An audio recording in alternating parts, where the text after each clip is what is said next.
अवध में उड़े रे गुलाल लाल रंग प्यारा लगे। अब अवध में उड़े रे गुलाल लाल रंग प्यारा लगे।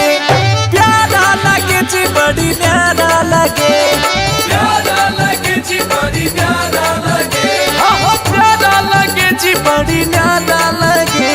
प्यारा लगे जी बड़ी प्यारा लगे। सारी नगरी सारी नगरी सारी नगरी हुई खुशहाल लाल रंग प्यारा लगे। अब अवध में उड़े रे गुलाल लाल रंग प्यारा लगे। अब अवध में उड़े रे गुलाल लाल रंग प्यारा लगे।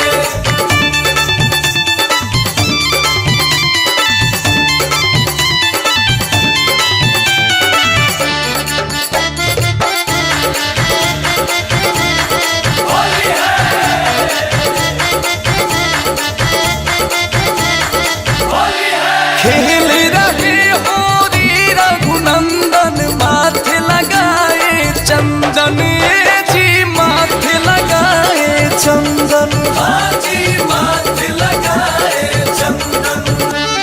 हाथ कनक पिचकारी लेके चारों भैया दिए दर्शन जी चारों भैया दिए दर्शन। हाजी चारों भैया दिए दर्शन। और ठुमक ठुमक देखो ठुमक ठुमक ए जी ठुमक ठुमक। और ठुमक ठुमक चल चाल लाल रंग प्यारा लगे। अब अवध में उड़े रे गुलाल लाल रंग प्यारा लगे। अब अवध में उड़े रे गुलाल लाल रंग प्यारा लगे।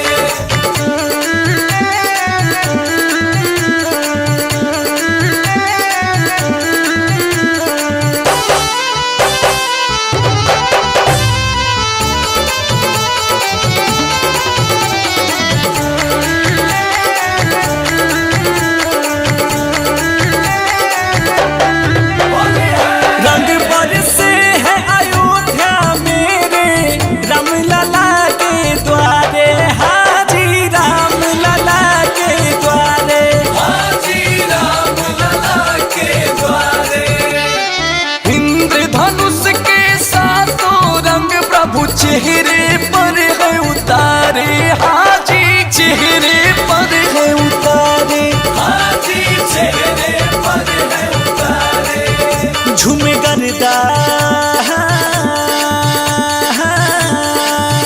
गाहे अंकुश राजा के ताल